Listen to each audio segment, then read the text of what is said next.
In this day and age, our biggest asset is information. But its increasing amount makes it hard to see through. News guides us through this daily disorder, which impacts us directly. Our society would benefit from better news, yet we don't have the tools to improve this ourselves. This has changed with our open source movement, MMGA. MMGA offers the most transparent tools for journalistic reporting, where everyone can contribute. Join our cause for a more clearer world.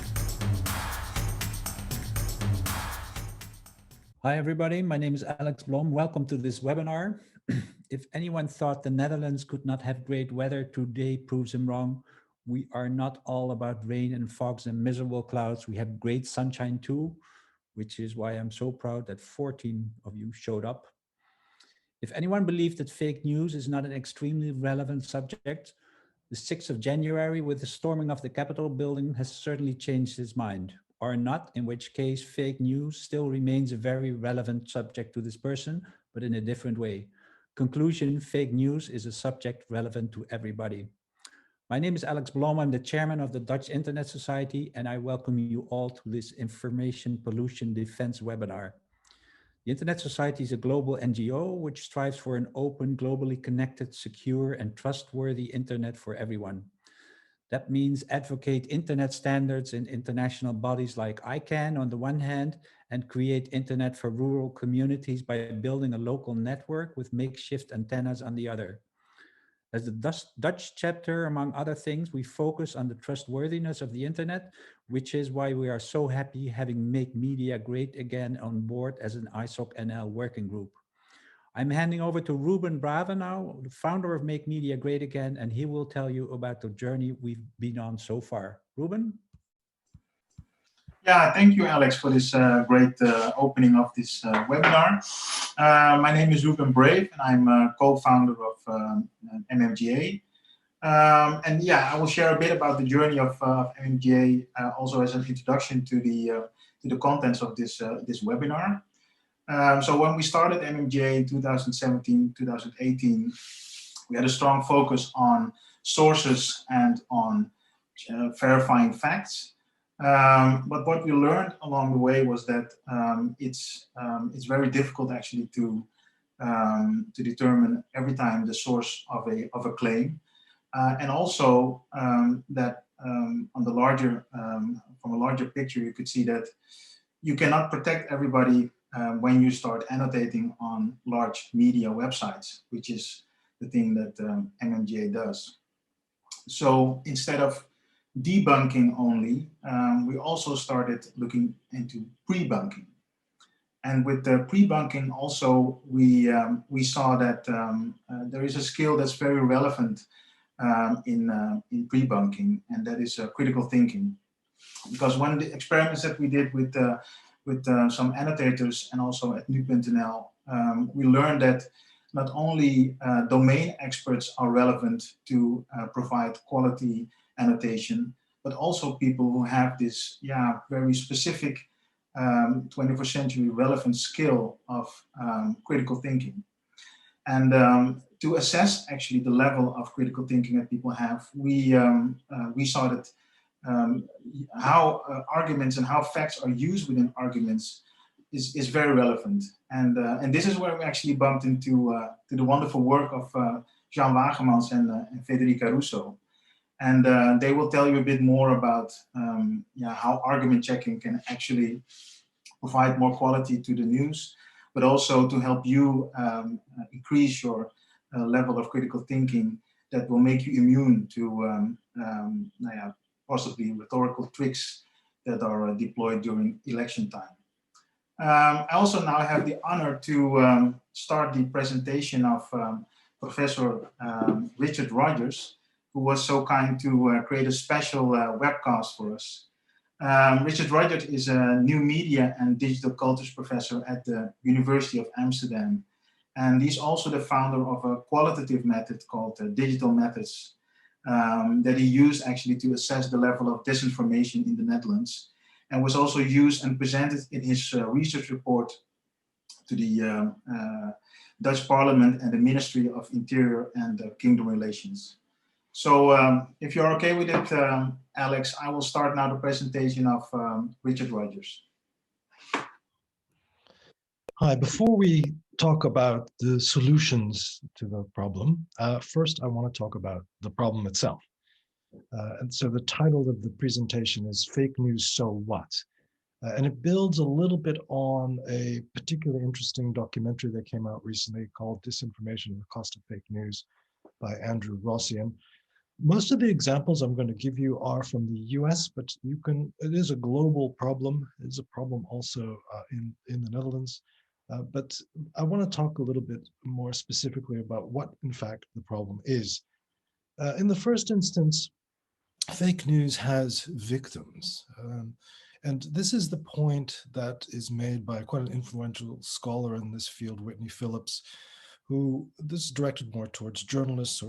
So don't report on the conspiracy theory so much, but rather report on its victims. And one of the more well-known cases, of course, is Pizzagate. Now, you can think of Pizzagate as a sort of crazy conspiracy theory, but in fact, you can also think about it as the product of hate. So the proprietor of Comet Pizza Ping Pong in Washington, D.C. is gay. Much of the conspiracy theory also revolves around Hillary Clinton. It's often been argued that this conspiracy theories is also misogynist. So not only does it have victims, but it's also a product of hate. Now, the next one is a bit of more of an origin story, but where does sort of this fake news and disinformation and conspiracy theory come from? It's oftentimes argued that it comes from so-called data voids or information gaps, which then invite people to sort of fill them in with these theories, and so it exploits these so-called gaps or data voids. Now, fake news is important because it's sometimes outperforms mainstream news. So this is the birth of the fake news crisis, if you will. This is in 2016, in the run-up to the US presidential elections, where Craig Silverman of BuzzFeed News did a data journalism piece where he found that fake news outperformed mainstream news just before the elections.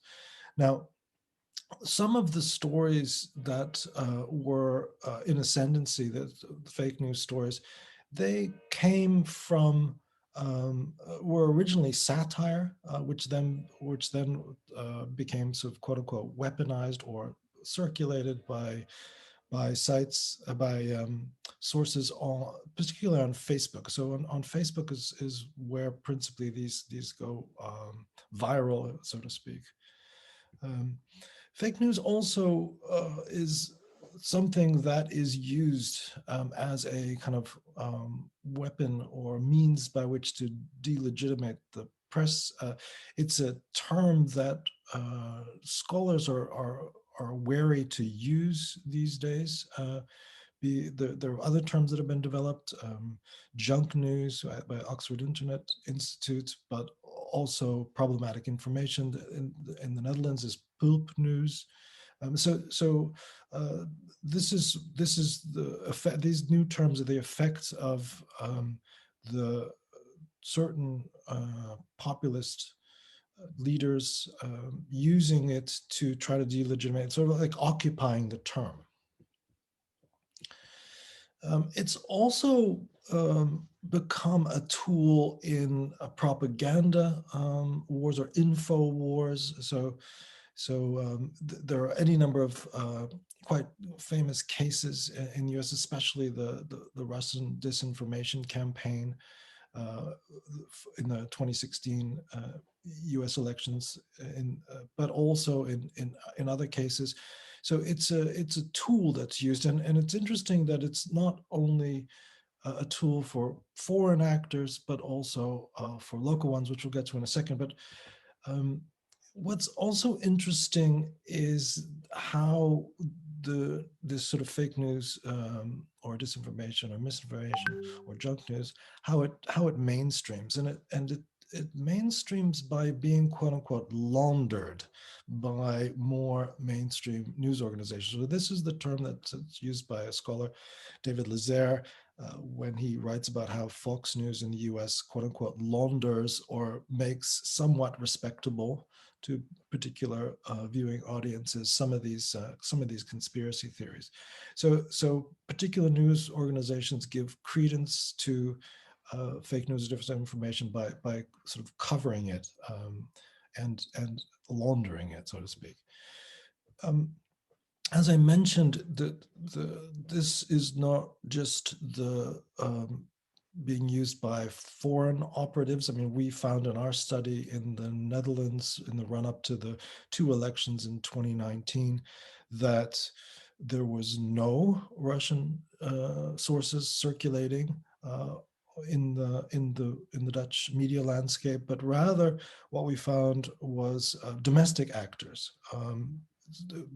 who were circulating sort of false stories, etc. So it becomes something that's localized, or what I refer to as the sort of Russification of fake news, is that local operatives using the tactics that were used in the Russian disinformation campaign, and doing so in order to stir foment, in order to stir divisiveness. Now, it's also therefore a political tool. So sort of not only to use the term fake news to delegitimate the press, but also to circulate particular conspiracy theories or other misinformation in order to bring your opponent in disrepute or other political means. Interestingly enough, sort of conspiracy and this sort of material is also part of larger businesses, or it can be a business model. I mean, what you see here is sort of QAnon merchandise that's sold, but some of the major conspiracy theorists also have large followings on YouTube or on the web if they've been deplatformed, where subscribers pay money to listen to them or watch them. They also pick up merchandise. Merchandise is pitched at the end of the videos or on the websites. So it's also a business model. Famously, in 2016, the Macedonian teens, who were the large purveyors of quote unquote fake news, they were also in it for the money. Now, most recently, we've seen social media companies beginning to act, beginning to do something. And what's interesting about it is that their actions are now rather controversial. So not only the social media companies are sort of quote unquote called the arbiters of truth, but what is being filtered and what is being removed is expanding. So the definitions, so it used to be, pornography, violence, glorification of violence, etc. But now it's, misinformation, but also misleading information. And so it's important that we as scholars and non-governmental organizations, etc., continue to monitor what is being removed. Okay, so that in a nutshell is the problem, and so I'll turn it over now to the other speakers to talk a little bit about how to address the problem. Thanks very much. Thank you very much, Richard. All right, I give the word now back to Alexander. Thank you, Ruben.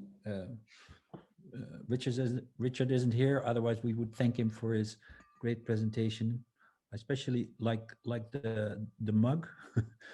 I think that's interesting that they try to make money out of fake news. To the next speakers, Federica, Russo, and Vargamans. They're researchers from the University of Amsterdam. Everybody remembers the periodic table of chemical elements from their high school years, and Jean Vargamans is the inventor of the periodic table of arguments, which he will talk about presently. And Federica Russo is a colleague of his. Together they founded Krino, and Krino AI is an assistant to evaluate arguments in written natural language. Jean and Federica, over to you. Thank you. So let me share my screen. Yeah, okay. Welcome everyone, and thanks for the nice introduction, Alexander. We couldn't have had a better introduction to our presentation. My name is Federica Russo. I'm a philosopher of science and technology based at the University of Amsterdam, and together with Jean, we are trying to think what to do with arguments in the field of online information. And hopefully the presentation of Richard Rogers has given us an excellent base from which we can motivate why moving from fact-checking towards argument checking. So let me explain to you what we have in mind. But before we do that, we need to recall briefly what the challenges of online information, and hopefully this is an insightful summary of what Richard Rogers already said. So the facts is simple that online information travels fast and grows bigger by the second. I don't need to explain this to you. You are used to the internet and how much we are confronted with massive information over there. But this leads to two problems. One problem we call a problem of quantity. There is too much content in terms of news outlets, social media, websites that we have to master and to consult every single day. Result is that we can't possibly control the sources and so basically check the facts. The second problem is a problem of quality. There is too little control.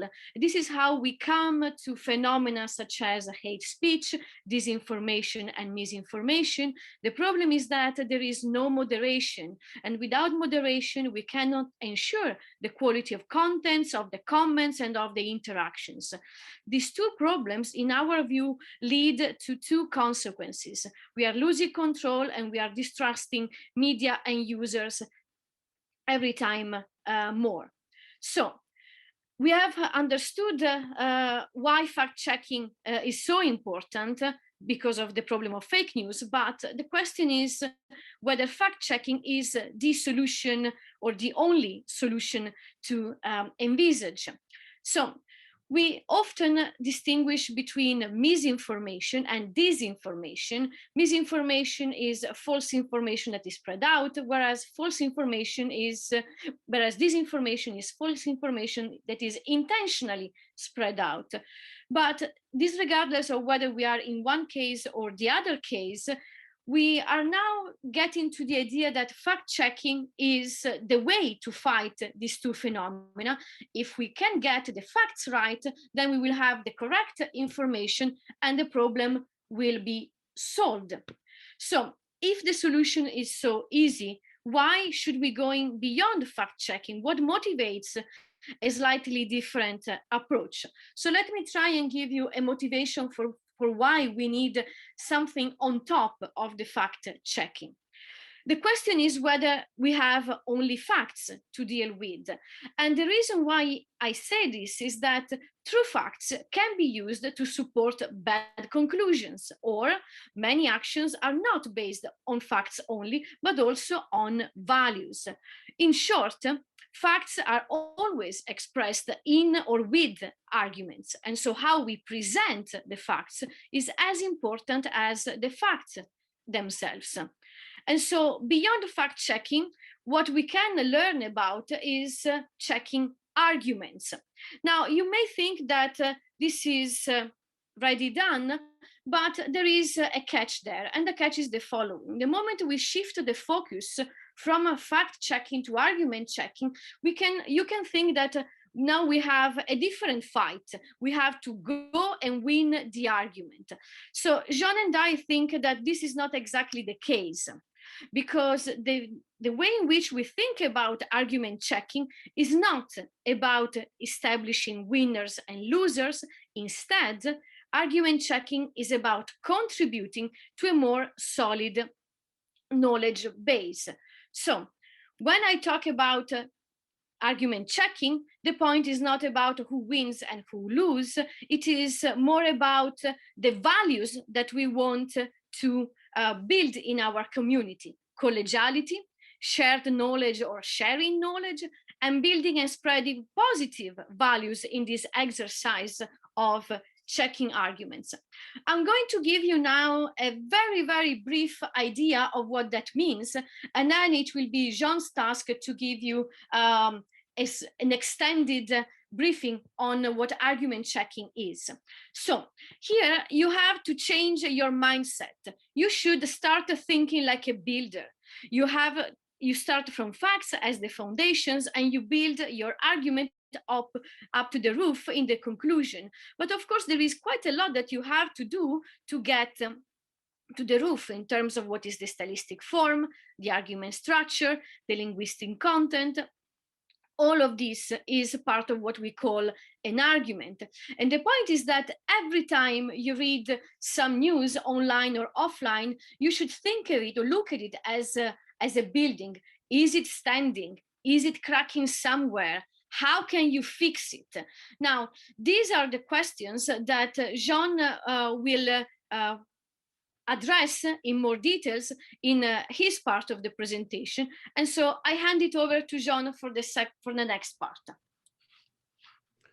Thank you very much, Federica.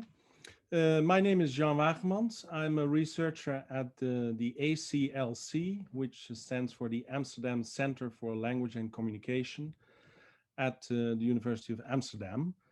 And yeah, what we usually do is that we teach students to enhance their critical thinking skills. And one of the ways in which you can enhance these skills is by explaining them about arguments. Argumentation theory is a very old and very long time established field. It already started with the ancient Greeks, who also thought about politicians using rhetorical tricks. If you read the dialogues by Plato, you already find critical material regarding these politicians. So one of the main fields in which it is important to check arguments is in the field of politics, obviously. So when I will explain to you a little bit more about the exact procedure for argument checking, I will do that by means of an example that I took from not so recent politics, but recent enough. Let's say more recent than Plato's criticisms. So what is argument checking? It's a procedure, and that is a very specific aspect of argument checking, because what you would usually do if you would check arguments is, and people have been doing that for quite a while, is that you take a list of fallacies. There are many well-known fallacies, and you try to match that list with the actual arguments that you find in the text. Well, what is new about this method of argument checking is that we don't work with a predefined list of arguments or fallacies, but that we take a procedural approach. That means that step by step, we will unearth specific characteristics of arguments. These characteristics can be used as labels, and that is something that the annotators among you are very familiar with. And step by step, it will take you to some kind of an identification of the argument. And that is really necessary in order to also be able to evaluate it, because every type of argument has their own evaluation questions to go with it. Otherwise, it wouldn't make sense to differentiate between two arguments if you evaluate them in exactly the same way. So what I will do is that I will first briefly take you through this procedure by an example, and then we will see how we can add to the labels that are already in place in the MMGA annotation tool. So here you can see an excerpt of that tool. As you can see, there are already quite a lot of labels: source not checked, source is unreliable, source is wrong, questionable. And in a way, you could say that sources that are unreliable also function as arguments. So the argumentation is already there. More in particular, if you think of what is called the argument from authority, then that means that you defend a specific point of view by quoting a source, or by saying that an authority or an expert is endorsing the same point of view, and then you hope that it would add to the acceptability of that point of view. So sources are very important subgroup of arguments, and these are sometimes called source-based arguments. What you then also see here in this list of labels is that the argumentation can be unclear. Well, that is a rather general way of saying that there is something fishy about the argument here. And now the basic idea behind argument checking, the whole procedure, is that it enables you to be very specific and to articulate what exactly is fishy about the argument. So it brings you from this vague idea or this intuition, hey, something is wrong here, to a step-by-step procedure that helps you to be very precise about what aspect of the argumentation in a specific text is wrong, or that is something wrong with it. It's fishy in a very specific way, specific type of fish, if you want. So what is argument checking? It is a step-by-step method for assessing the quality of an argument. And well, the first question that I imagine that you would have is, okay, if it's a procedural method, then what are the steps? So I will take you briefly through the steps first. The first step, and this can be quite difficult, is where is the argument? Because it's not always clear that there is an argument. If people provide arguments, then sometimes they only provide half of it. They leave out the conclusion, or they leave out the premise. They only give the connection between the premise and the conclusion. When people communicate, many things remain implicit, and it is exactly the task of someone who is trying to analyze and identify arguments to get everything that has remained underwater or under the table above the water and above the table. So in other words, to make everything that has remained implicit more explicit, because only then you can see what are the points of evaluation or the points of attack of the argument. So the first task would be to find the argument. Where is it?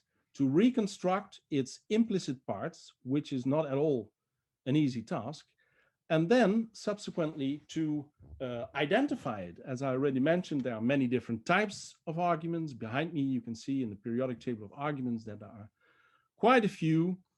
And so one of the steps in argument checking would be to identify the type of argument, so that you then, in a third step, can say something about its quality. As I said, every type of argument has its own type of assessment that goes with that. So you can ask specific critical questions or evaluative questions to find out about the quality of the argument. But first you will have to find it, then to identify it, and then you can finally assess it. So that is also what it makes different from ways of assessing argumentation that work with fallacies, with lists of fallacies, because the idea would then be to take the list and do some matching with the text, which is very difficult, and it often goes wrong. So by designing a step-by-step procedure, well, you have a more robust way of saying that something is wrong with a particular argument. Also, another advantage is that you can automatize it or semi-automatize it. And that is something that we will later also come to talk about when we talk about what we're going to do with all the annotations in developing an automated tool that helps people to evaluate arguments. So let's start with the question, not an easy question, what is an argument? And as I just said, the ancient Greeks already had their thoughts about what is an argument. I think this is the most famous example of an argument ever. I think in secondary school or at the university or wherever you have read a book about arguments, then you will find this example. Socrates is a man. All men are mortal, so Socrates is mortal. Well, this is a typical example that you will find in the logic textbooks. It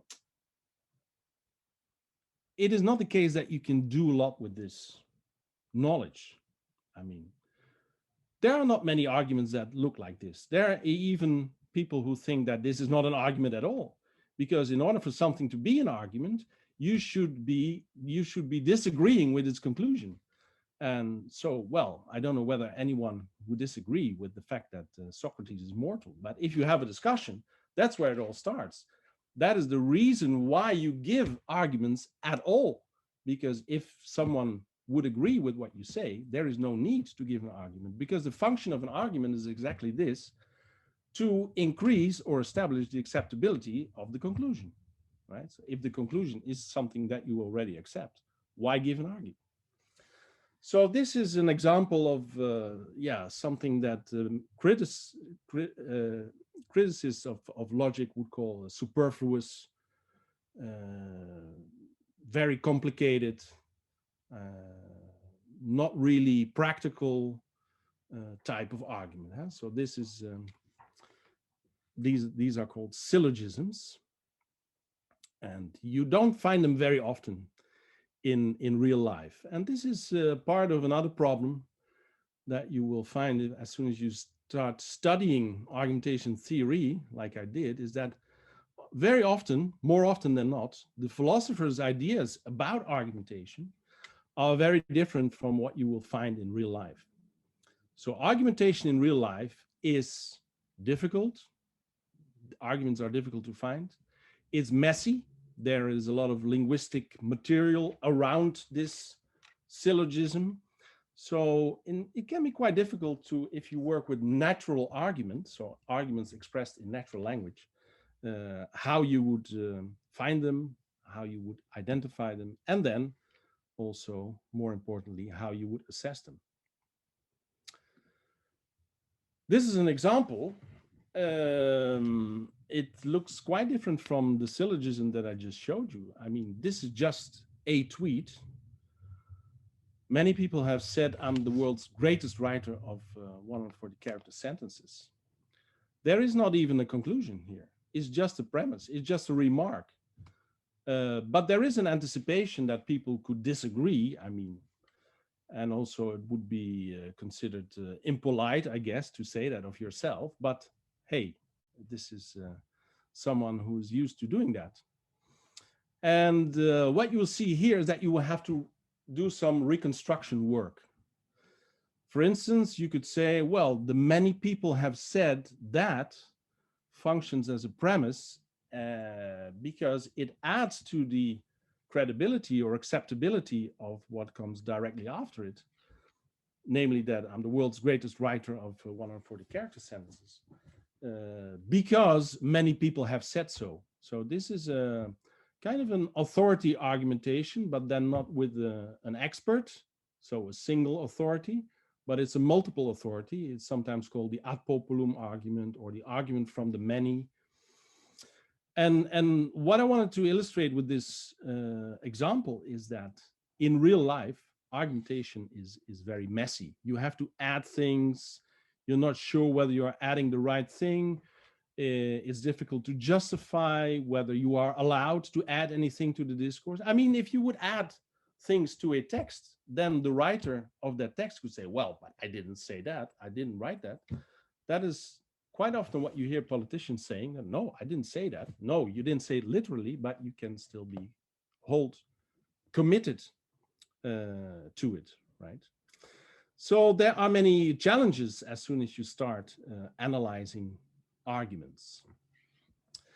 One of the characteristics of arguments that the argument checking procedure works with is a very easy to understand labeling that is very relevant for recognizing arguments. That is the difference between factual statements, statements of value, and statements of policy. So I wanted to illustrate that by giving you a couple of examples here. So, well, it's obvious that in the world we have certain statements. When people communicate, they also communicate about the world outside of them. So they communicate about facts. And the statement of fact is a description of a particular state of affairs that is or can be empirically observed in reality. That is, I think, the most important part of this definition. An example would be the earth is flat. And now you probably say, well, but that's not a fact. I mean, at least it might have been a fact in the Middle Ages, but it's not a fact anymore. But that is not exactly what we mean by saying that something is a fact, or we say that it's a statement of fact. It is about the world. It does not necessarily have to be true in order to be a statement of fact. Some facts or some alleged facts are false. So this label is meant to label statements about the world outside. So the earth is flat is a statement of fact, but it's not a fact in the sense that it's not true. Then there are also values, and these are really different from facts in that a statement of value is an evaluative judgment about a particular entity based on subjective selection and weighing of assessment criteria. For instance, moral judgments, aesthetic judgments. This is the title of a movie, Sound of Metal. If I say it's a great movie and you may disagree, so we can have an argumentative discussion about it, then this would be labeled as a statement of value.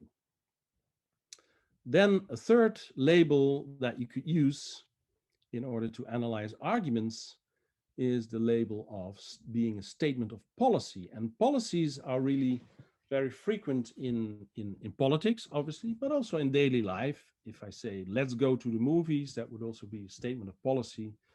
It's a proposal, something that should be done, a plan. So if I say the government should provide a basic income for all, then that would be a statement of policy.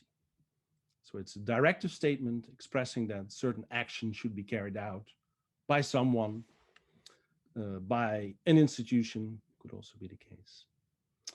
So it's a very, very basic distinction that you could use as a label in the procedure of argument checking, because, well, how does this periodic table of arguments work? If you see the picture here, then, for instance, here you see F's and V's and P's. So arguments, basically, to put it very simply, are combinations of facts, values, and policies. So you can, for instance, defend a policy by referring to a fact, or you can defend that Sound of Metal is a great movie by mentioning the director of that movie, and that is a fact. So then you use a fact to defend a judgment of value.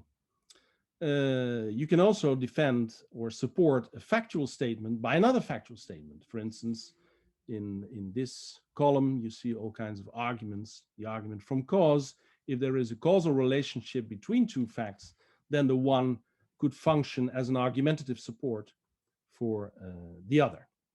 So arguments are combinations of facts, values, and policies. So that's why this is such an important label. Now, let me give you an example. As I said, it's not exactly from Plato's time, but it's also not yesterday. You will remember this. It's, I guess, 2016.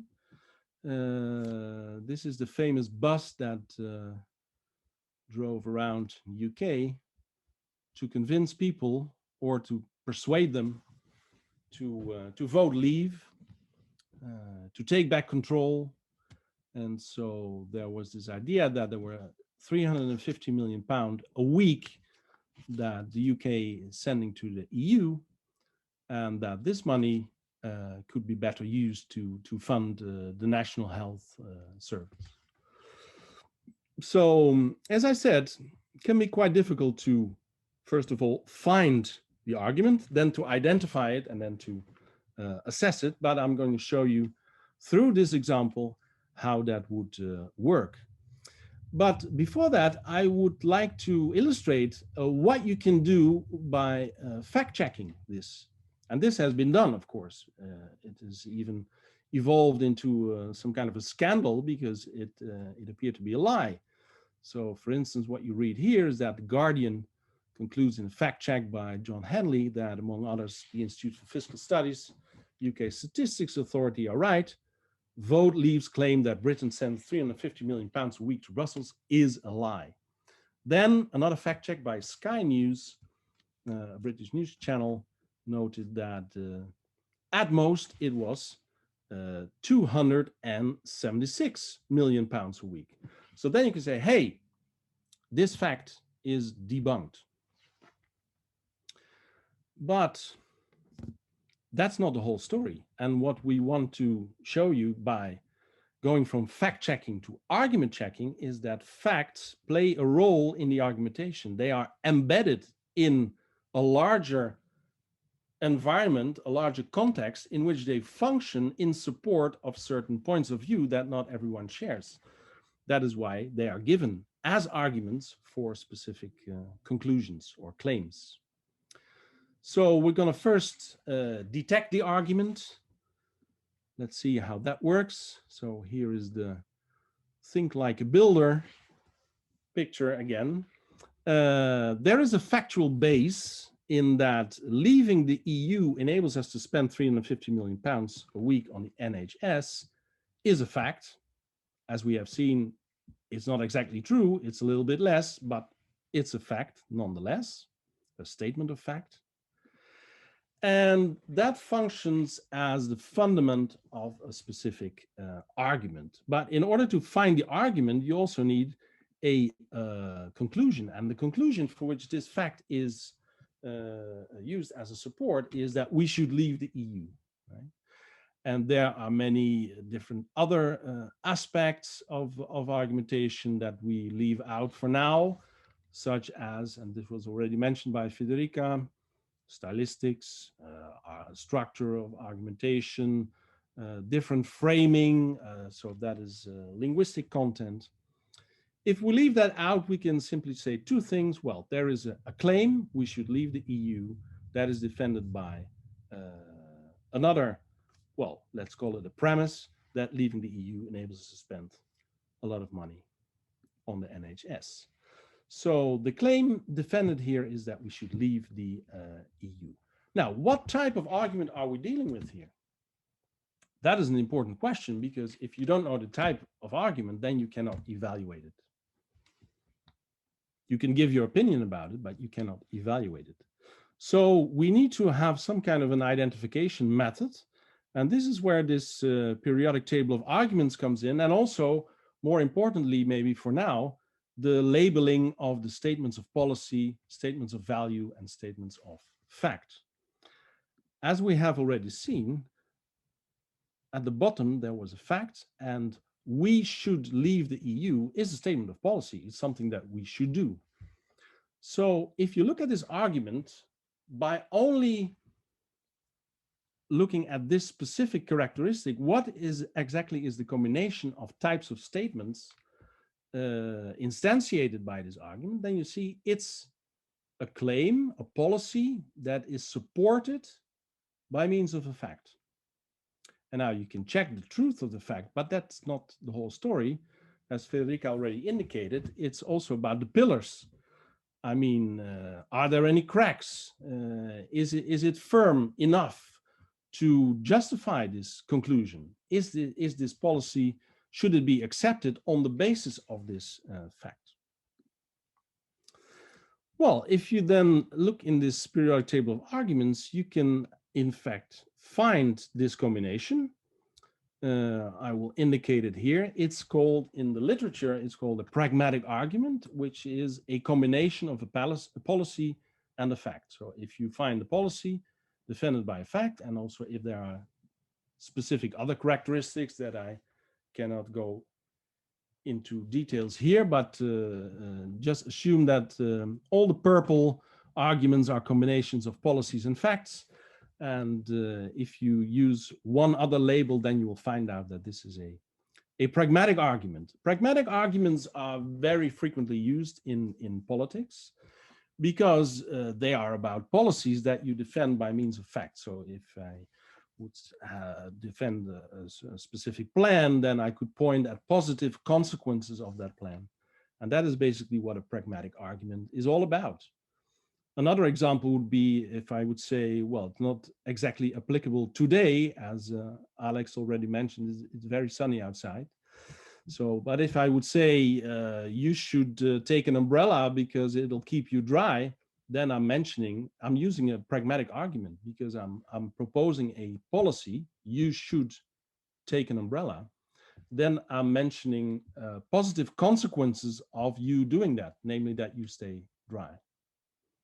Right? So that is called a pragmatic argument, very often used. And so you can, now we have identified the argument. Now, finally, some would say, we can go to the assessment of the quality. So this is really something new about this procedure. It's a procedure. You go from the one to the other. You stick labels to the text. And then slowly but surely, you come to a specific question that you can ask in order to assess the argument that goes beyond checking the factual truth of the premise. And in this case, as we have seen, we should leave the EU. A statement of policy is defended by pointing at a certain fact. Leaving the EU enables us to spend £350 million a week on the NHS. Well, what is the evaluative question that you could ask? You should think about what is the connection between the policy and the fact. And that connection is formulated in the form of a question here. That is what we call an evaluative question. So if we would be able to spend the 350 or even the corrected 276 million pounds a week on the NHS, would that on its own be a sufficient and acceptable reason for leaving the EU? Right? And now, after this more general evaluative question, the procedure continues by specifying even more specific questions. For instance, are there any side effects? Is this all there is in this calculation? Are there specific other reasons or laws or principles why it's not even possible to leave the EU, etc., etc., etc. So you can really be much more specific about the connection between this policy and this fact than I can show you today. But as you can imagine, this is the most general question, evaluative question that you can ask about the connection between this policy and this particular fact. Now, another characteristic of argument checking is that the idea is not that we give you a method that tells you what is right and what is wrong. We give you a method to decide for yourself what is right and what is wrong. And that is an important difference. Otherwise, it would be kind of ideologically loaded, non-scientific method. But this is a very important remark, I would say, is that what argument checking gives you is a method that leads you to, via the identification of the argument, to a specific question that you should ask in order to decide for yourself whether or not you would accept this fact as a support of this particular policy. So this is my last slide. You should decide for yourself whether or not you think this is a good argument. Thank you for your attention. I'm giving the screen back to Federica now. Yeah, thanks, John. Okay, so let me share again my screen. So hopefully, thanks to John, we have an idea what it means to check an argument. Now, you may be thinking, why would I do that? Okay, and I can see two types of answers to that question. One is that you do it for yourself. You want to feel empowered against the overload of information and the dangers of disinformation and misinformation, to be able to trim in these massive contents what to take and what not to take. And this certainly has value if you do it for yourself. But there is another reason why you may want to engage with the argument checking. And for me, this is a main driver of this work with John and also with Ruben, namely that we can drive change. We can drive a change in building a different culture for online information. I personally felt pretty disheartened in the face of this online overload and thinking, what can we do? And then this came to me as a sensible solution, or at least something that is worth trying. As a community, we may want to contribute to verifying the facts, checking the arguments, revealing these rhetorical tricks. Now, if you place all of that Jean said back into the context of online information and of the annotation exercise that you can do with MMGA, then you can see how we can all contribute to improving on this situation. So the question is really, if you want to drive this change, if you think that we may want to improve online information for everyone, the reason why we embarked in a project like this is that we think everyone can learn from annotated news. As I said, you may have like a personal motivation for doing it and empower yourself against the tricks of online information, but you can also pay a service to the community. And so we can all make a difference in contrasting hate speech, polarized argument, disinformation, and misinformation. So when you think of fact-checking only, this may seem out of reach because we may not have the tools or access to the way of verifying the facts. But if you're reading online news, if you are taking part in an online debate, then we all have some tools to basically improve on these exchanges. And so for this reason, we hope that you will check on Make Media Great Again, what we can do, how you can join the community of online annotators, and hopefully more will come, and we will all make a difference to online information, especially in these delicate times before the large elections, but not only. Okay, so hopefully this gives you a motivation to join us, and I hand the floor back to Alex.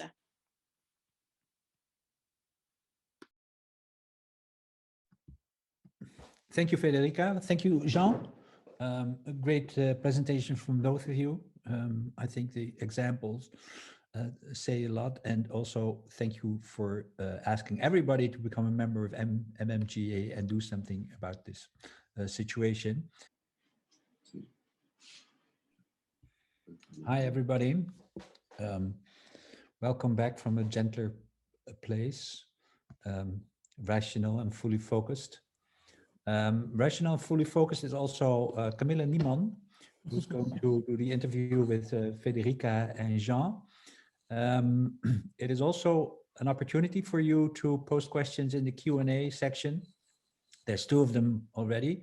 So if you have a direct question for Federica or for Jean, or maybe even Camilla, you never know, please post them now, and then she will try to have them answered during the interview. Camilla, over to you.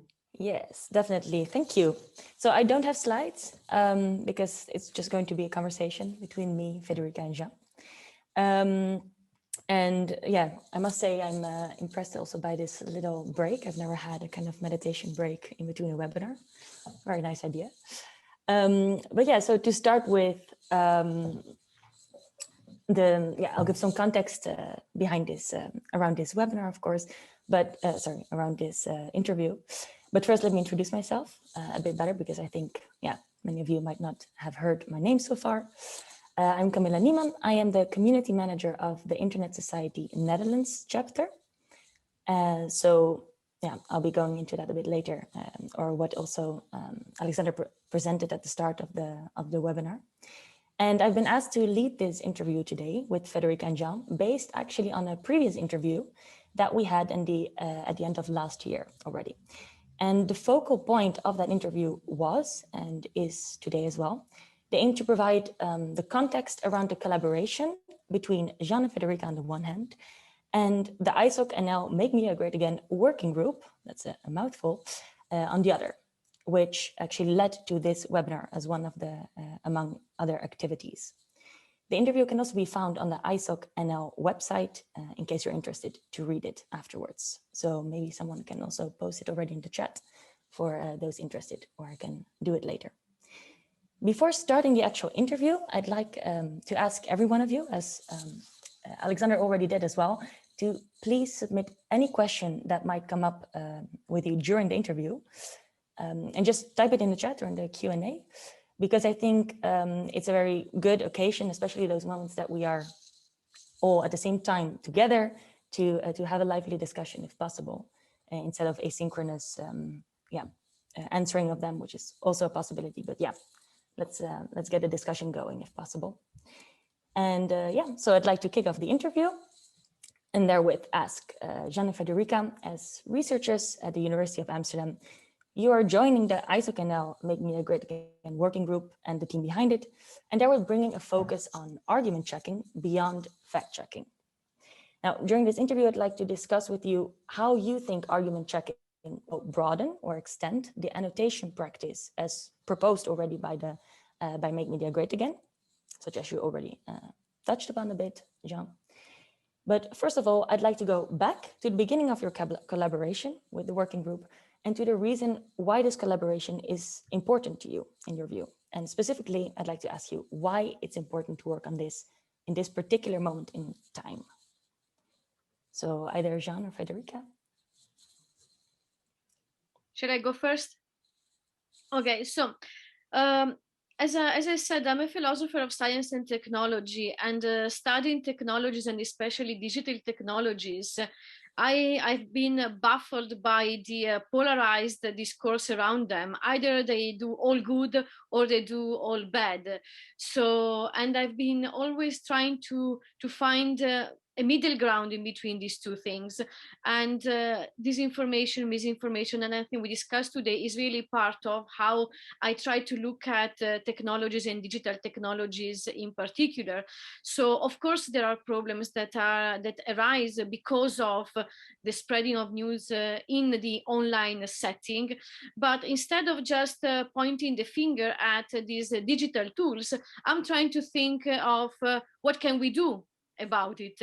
And as I was trying to say at the end of the presentation, there may be two dimensions, one personal and more another more at the community level on the one hand, and also kind of orthogonal to that. Another dimension is thinking on the one hand in terms of the tools one may want to develop, and this is specifically the annotation augmented with Jean's approach to argumentation, but also the values that we want to promote. And all these things are, of course, kind of linked together. So that is really my motivation as an academic, as a citizen, as a voter, etc. Great. And yeah, I could not express that any better than Federica just did, but let me add something to it. So as I already mentioned during the presentation, I think the problem that we are dealing with is as old as humanity, or let's say at least as old as human beings trying to live together in cities and taking decisions as to related to political problems, right? So that is why Plato's criticism of rhetoric is so well known. And there's even, and this is also in the written interview, I guess, it's my favorite quote of all times, and it expresses my motivation for doing this work, is that there is this ancient wall inscription in Greek that says something like, whoever does not study rhetoric will become its victim. And I guess that really resonates with my motivation, as Federica just expressed. You can point fingers to anyone. You can point fingers to Trump lying 18 times a day. You can try to give extra conditions for when rhetorical discourse is okay or not okay. For instance, as Quintilian, another rhetorician of the old days, let's say, did. He said the only good speaker, or in order to be a good speaker, you should also be an ethically a good man.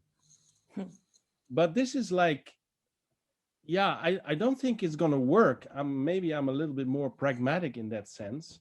That I think, yeah, you cannot issue a law that says, well, it's not allowed as a politician to try to convince people with your rhetorical tricks. It's simply, it's not going to work, at least in my estimation. So what I'm thinking is that if you empower the recipient of all these messages that try to convince you of anything, that might work better, because what you then do is that you show people how the rhetorical tricks work, which makes them less efficient. Because as soon as you know the strategy, I mean, strategies only work because they are secret, because the recipient doesn't know that they're being played. As soon as you as soon as you know more about rhetorical tricks, as soon as you know more about the way in which people can convince other people by making use of arguments, but also by all kinds of psychological, sometimes you can really call it manipulation, right? So and it doesn't work, or it works less efficient, I think, if you teach people how this works, and then they become, as Ruben said earlier in this afternoon, you would hope that they become immune to all these rhetorical tricks. So that would be my point of view on this matter, and it also expresses my motivation for trying to come up with procedures that help people to assess arguments.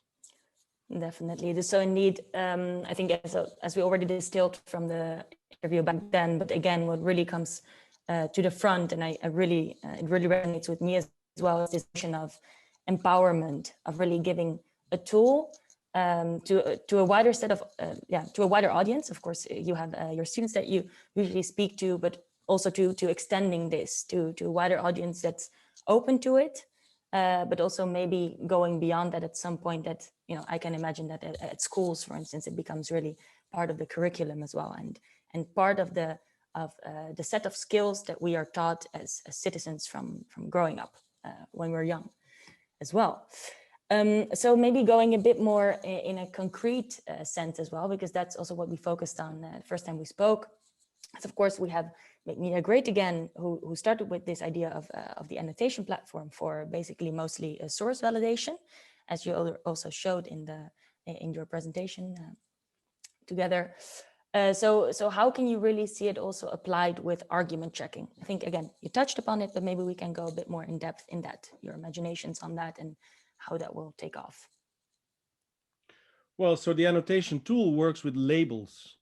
And so, as I indicated in the presentation, some of these labels are related to reliability of sources, And I think that if you want to be more specific about the arguments used there, then you end up with a group of arguments that is called the source-based arguments, such as, and they can be positive or negative. I mean, I can refer to Einstein as a reliable source for anything, but I can also do an ad hominem attack that is also attacking the source. So it can be positive or negative. These are all source-based arguments.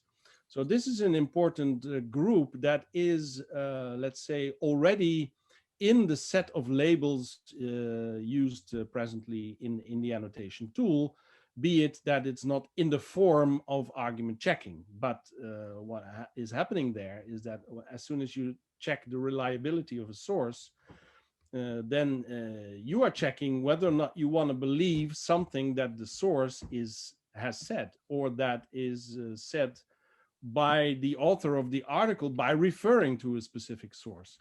Are there enough sources? I mean, one witness in legal reasoning, this is a very important aspect as well. One witness is no witness. No witness, yeah.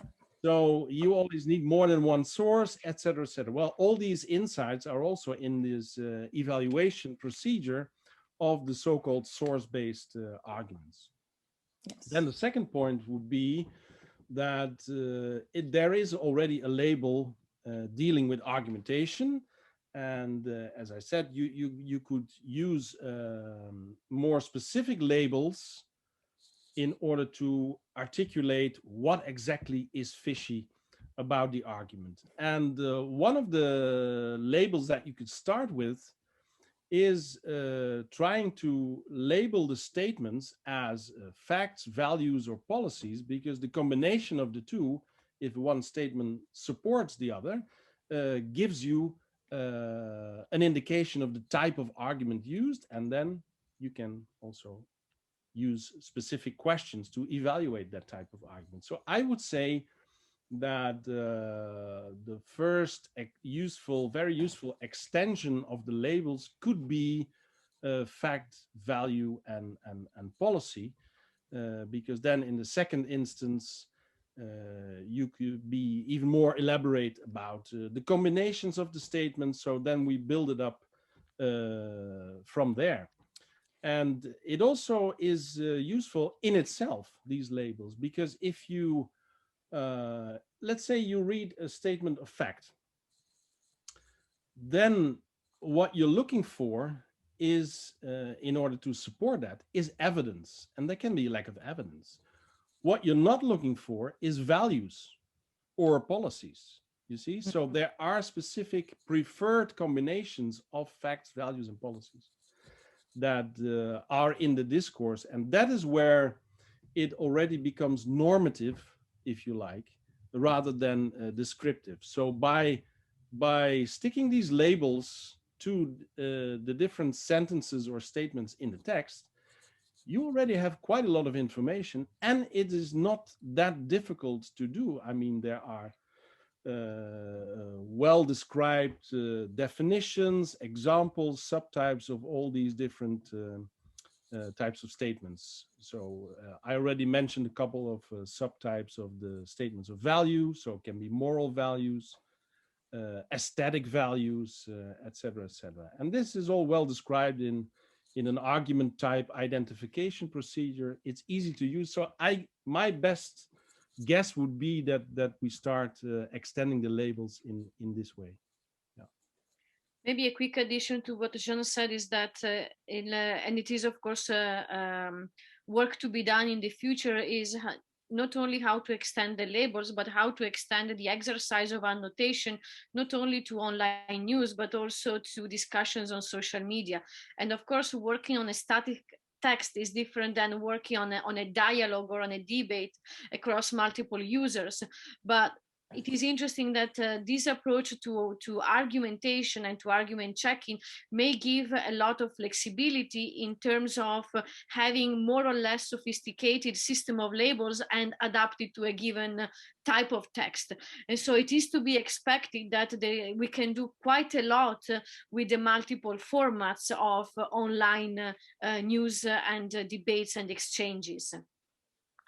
Perfect. Indeed. I think also, yeah, what you both mentioned is even also just from the annotator's perspective, or the person that will apply this type of labeling, it's already gives a tool as well to think of it in those instances. So it also activates the annotator to use those set of rules, let's say.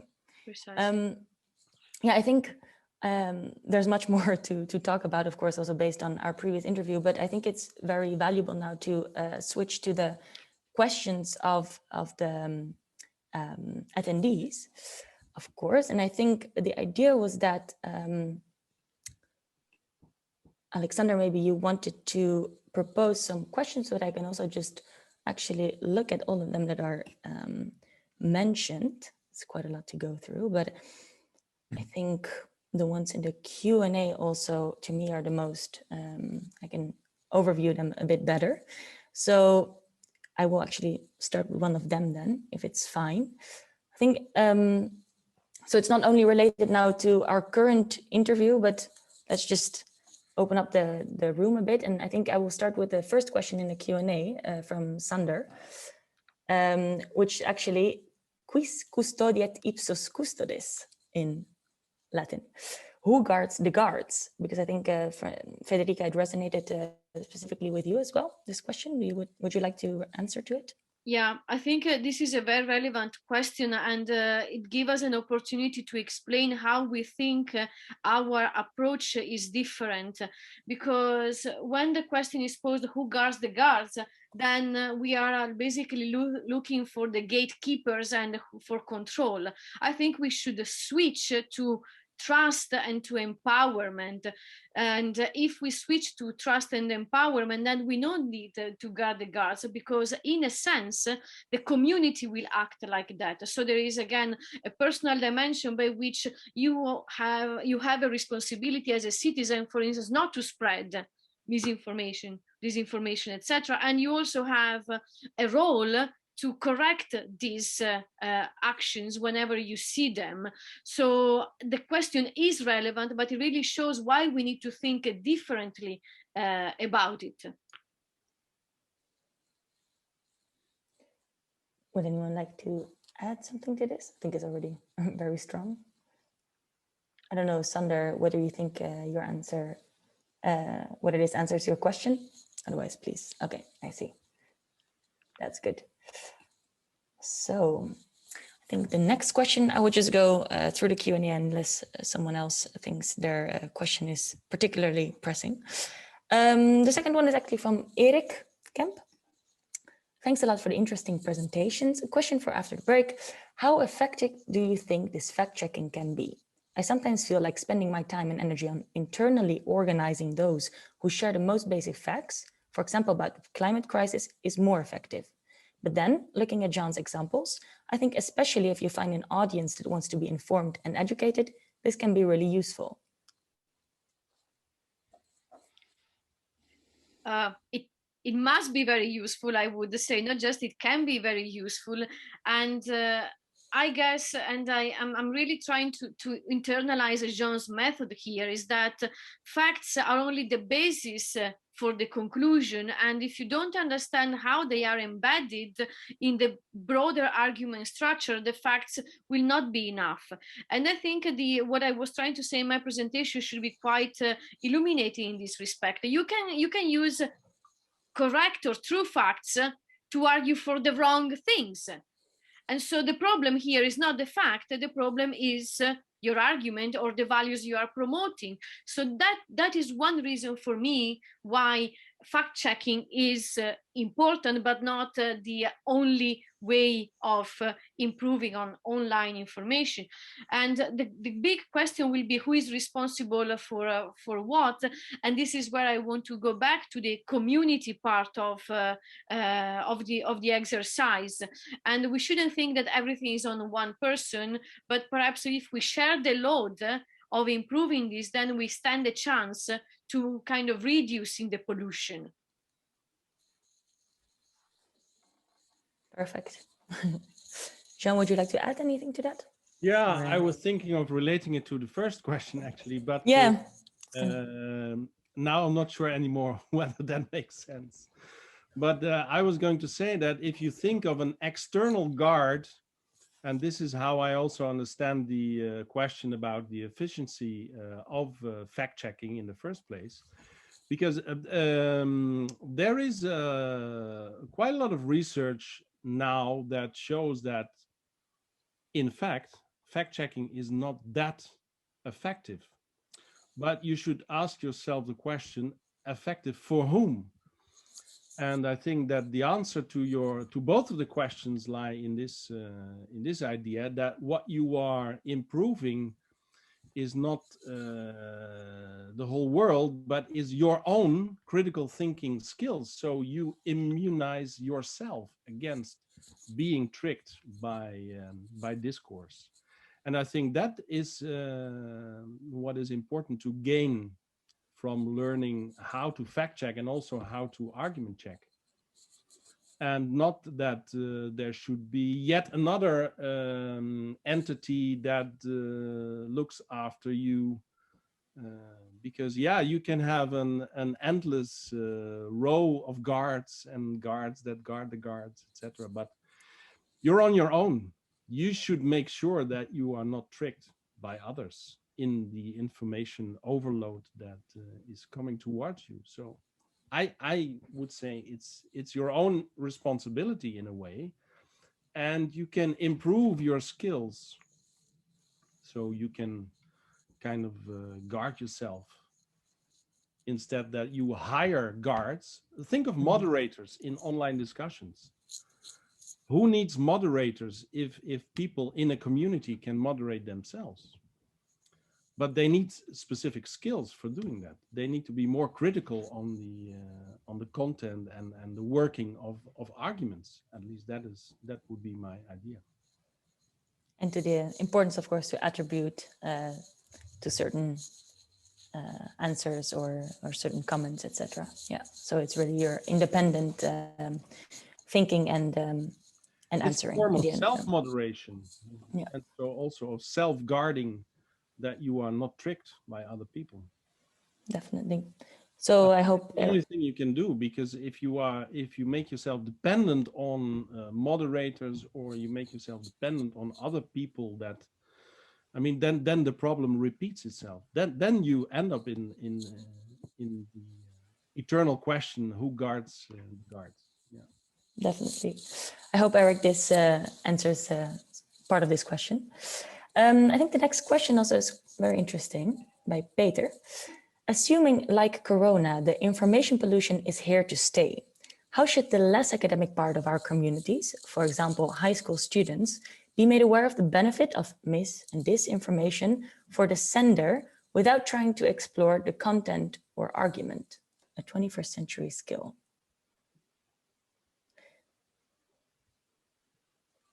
So how should the less academic part of the communities be made aware of the benefit of the misinformation for the sender? So there is a lot to be said about digital literacy and how we should change education, and possibly this question really goes beyond what we can do with the argument checking per se, but has to do with what the role of school and education in general is for future citizens. So I was also scanning through the Q&A, and there is one question about the timeline, and I guess we need to see this really on the long term and not just on the short term. On the short term, we won't see huge effects, but if we see this as a chance of educating citizens, empowering them, then we can make a difference. But of course, it is not enough just to attend a webinar or maybe attend a specialized course given by Jean. Say it is possibly that we have to include this kind of training at different levels of the education, university and even below. So, and this, as I said, goes really beyond what we can do just now today, but I think it really has to do with how we think the internet, and not just as passive consumers of the internet, but also as active users that need specialized skills, and critical thinking and argumentation is certainly one of those.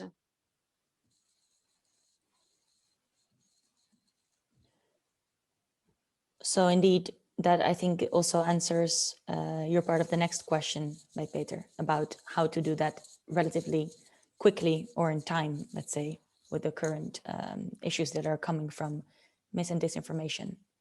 So like you say, take a long-term look at it, and it's not something done in a day, but it's worth to work on it for the long haul, because it will not go away anytime soon. No. Okay. So I see also a lot of other questions. I'm now focusing just for anyone else. I'm focusing on the Q&A bit. So the ones now mentioned in the chat, I'm not sure also how many we can still answer today, but otherwise we will make sure that they are answered after the webinar. Camilla, this could be the last question we answer. Okay, maybe Jean and Federica, you want to choose it? Let me go through them quickly then.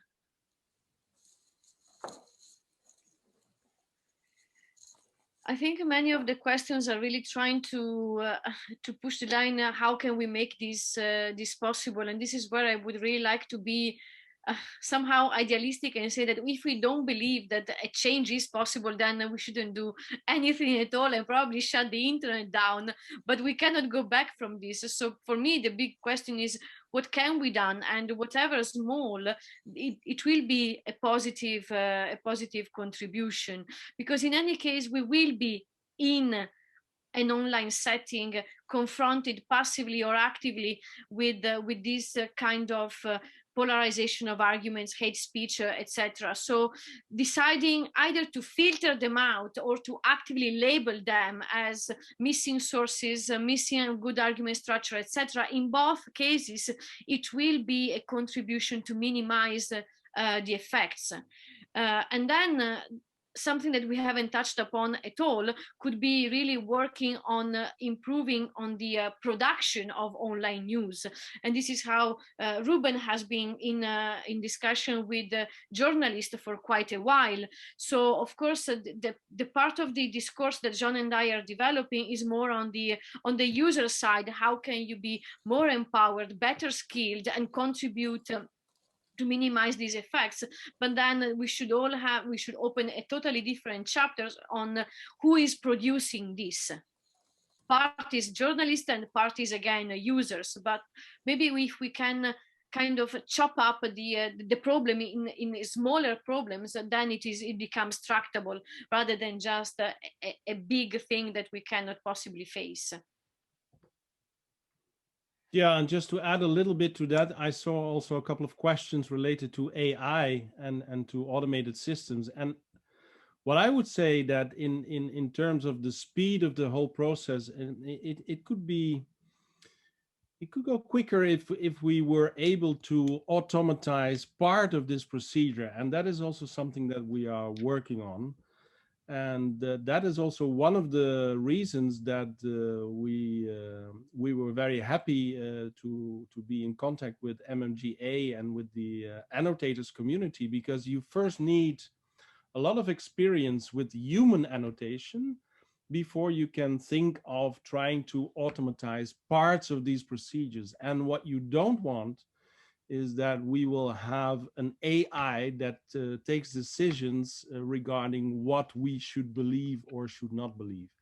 So the idea would be to semi-automatize this procedure of argument checking, but then in the end leave it up to the people themselves how to answer these evaluative questions. But then you could say, well, where do I need such an automated procedure for? Is because it makes it much easier, like a calculator makes it easier to do arithmetic calculations, to see through the enormous quantity and quality of the arguments that are coming our way, and that we are inclined to believe by using not so much our rational systems for doing that, but more of the emotional and shortcuts that we have in our brains to evaluate these arguments. And so an AI system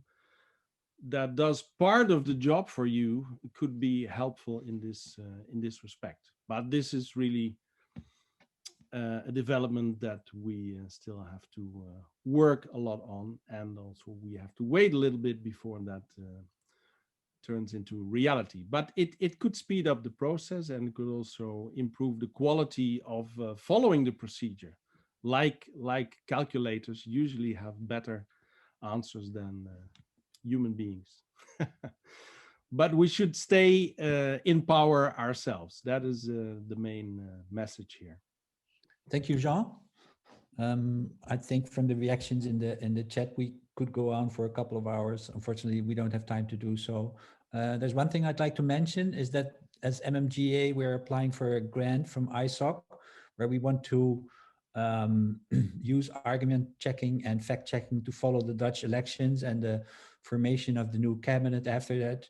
And with a number of trained annotators and journalists, and also try to bring their annotations and comments to the attention of the general public by posting it on social media and what have you. So if everything goes well, that should happen starting somewhere in March and going on to October, say. All right. So keep posting your questions. We will answer them after this webinar. For now, we're going over to something completely different, like they say. Robert Overweg, an artist and a technology visionary. He uses design and technology to improve companies and to make people's lives better. He's worked with a number of top 500 companies, and he's been a speaker all over the world. And he's going to explain the idea of certificates for annotators that make media great again, hopes to introduce shortly. So Ruben, could you start a video, please? Hey, hello, this is Robert Overweg, long-term ambassador for MMGA. Now, together with Internet Society, we are currently developing a course to help you develop critical thinking. Now, I want to give you some brief insights on what we're currently working on and how this can empower you. So in this program, what you will learn to filter the noise. So we've got all of these things constantly bombarding us, news, social media, but how to discern what is important and what is less important. How to discern what is closer to the truth than other things. So you will also be able to spot misinformation. We will give you the tools to empower yourself and others. And we will help you develop better decision making. And this is not only applicable in your life when you look at news, but it's also applicable at other moments where you have large decisions to make. So in a sense, we will help you to develop the skill of critical thinking. Through a modern and fun way, you will learn how to filter the noise. And you will learn from examples that are relevant in your life. And we try to extract knowledge and methodologies from these examples. And it's going to be an experience that runs both on desktop and on mobile and on tablet, as you can see on the left. And as I mentioned, it's going to be a very fun experience. Now, if any of this resonated with you or intrigued you, then I would like to invite you to go to mmga.io/course, and then you can put yourself on the waitlist there. Or you can scan the QR code that you see here, and this will bring you also to the same website. Now, I've got one more ask, or an invitation actually, because what we would like to do is we would like to develop this as a community. So if you have any news items that you think should not be missing from the program, something that you read and you thought, well, this is blatantly untrue, or if they would have just put it into in a different perspective, then maybe this article could have been better. If you spot these sort of articles, then we are also very much interested in that. And you can send these to contact@mmga.io. So yeah, thank you very much for your time, and I'm looking forward to welcoming you in the online program.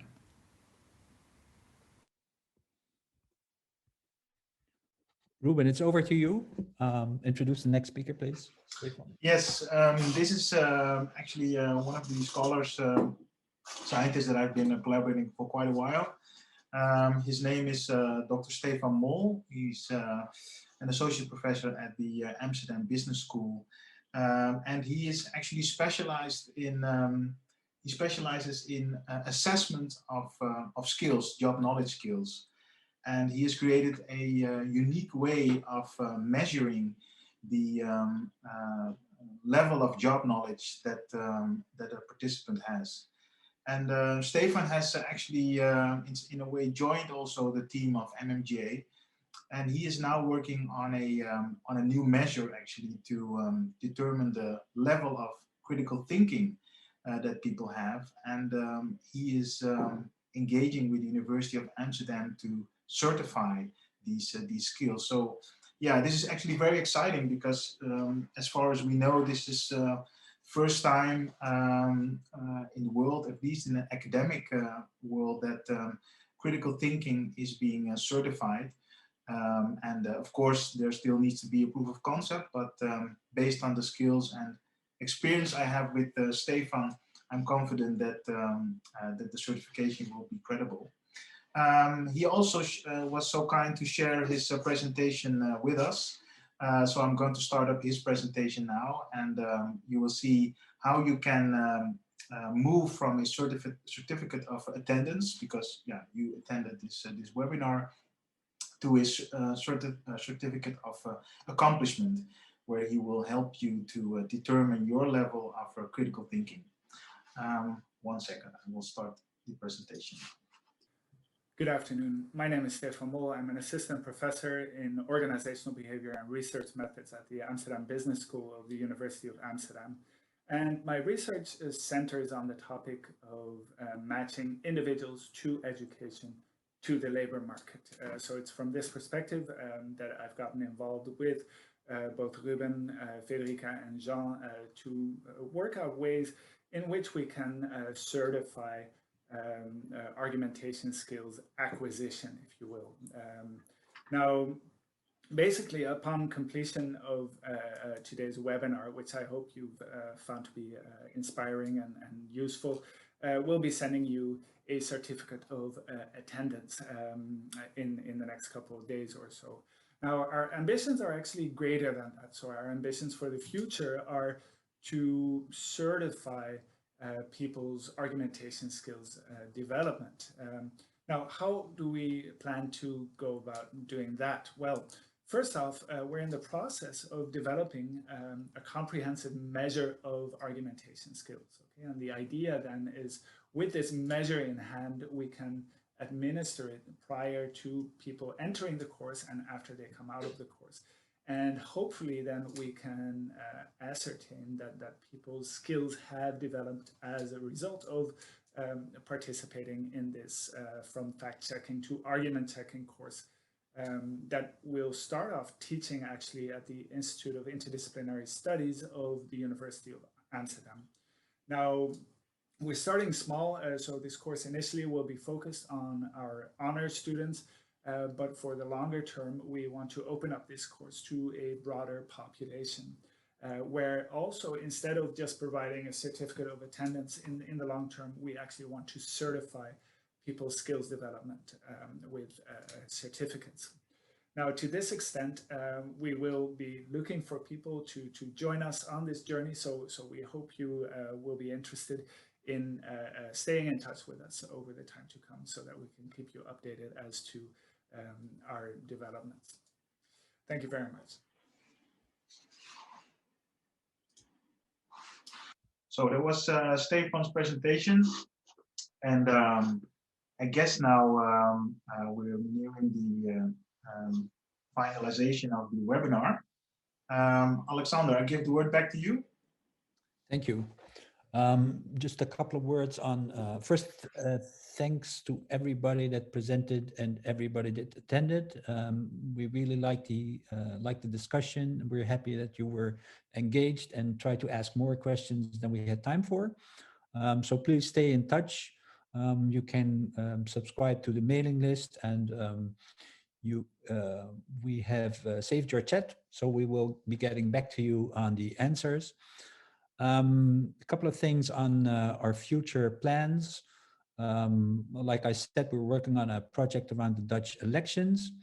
And another thing that we're doing right now, MMGA is a working group of the Dutch chapter.